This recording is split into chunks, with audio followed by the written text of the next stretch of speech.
Hello दोस्तों, कैसे हो आप सब। आई होप आप सब बढ़िया होंगे।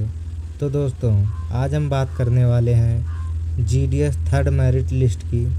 इनमें कट ऑफ क्या होगा और किन किन लोगों का सिलेक्शन होगा, ये सब चीज़ें आज हम इस वीडियो में जानेंगे।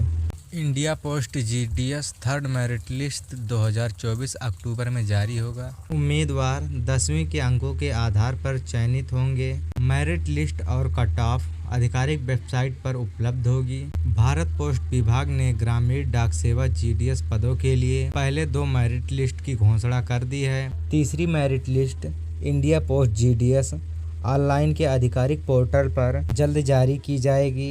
यह मेरिट लिस्ट उम्मीदवारों के 10वीं कक्षा के अंकों के आधार पर होगी। ग्रामीण डाक सेवा जीडीएस के लिए तीसरी मेरिट लिस्ट अक्टूबर 2024 में जारी होने की उम्मीद है। जो उम्मीदवार किसी भी क्षेत्र से जीडीएस पद के लिए आवेदन किए हैं, भारत पोस्ट ऑफिस ने 17 सितंबर 2024 को जीडीएस के लिए सेकंड मेरिट लिस्ट जारी की है।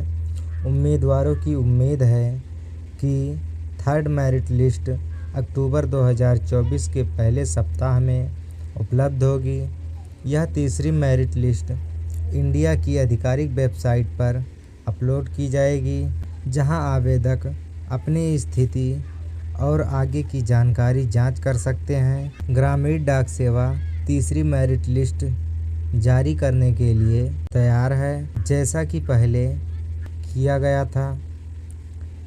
यह मेरिट लिस्ट उम्मीदवारों के 10वीं कक्षा के अंकों के आधार पर की जाएगी।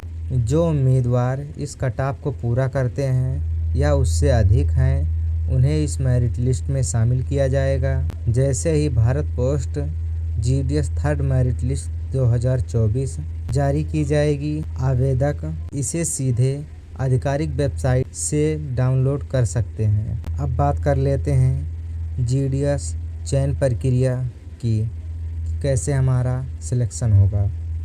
ग्रामीण डाक सेवा जीडीएस चयन प्रक्रिया के मुख्य रूप से मेरिट लिस्ट के आधार पर उम्मीदवारों का चयन किया जाता है। चयन प्रक्रिया में कोई लिखित परीक्षा नहीं होती। चयन पूरी तरह से उम्मीदवारों की कक्षा 10वीं के अंकों पर निर्भर करता है। इस प्रक्रिया के कुछ मुख्य चरण हैं। मेरिट लिस्ट 10वीं कक्षा के अंकों के आधार पर बनाई जाती है। यदि किसी 2 उम्मीदवारों के अंक समान होते हैं तो उनकी जन्मतिथि के आधार पर प्राथमिकता दी जाती है। इनमें अधिक उम्र वाले उम्मीदवारों को प्राथमिकता दी जाती है। तो दोस्तों, अब बात कर लेते हैं कि डॉक्यूमेंट वेरिफिकेशन में क्या क्या लगेगा। मेरिट लिस्ट में शॉर्ट लिस्ट किए गए उम्मीदवारों को दस्तावेज सत्यापन के लिए बुलाया जाएगा। उम्मीदवारों को निम्नलिखित दस्तावेजों का सत्यापन करने के लिए प्रस्तुत करना होगा। 10वीं कक्षा की अंक सूची यानी मार्कशीट, जन्म प्रमाण पत्र, जाति प्रमाण पत्र, निवास प्रमाण पत्र, Aadhaar card, PAN card, passport size photo, email, mobile number, पंजीकरण का प्रमाण यानी रजिस्ट्रेशन प्रूफ। सभी दस्तावेजों का सत्यापन होने के बाद उम्मीदवारों का अंतिम चयन सुनिश्चित किया जाएगा।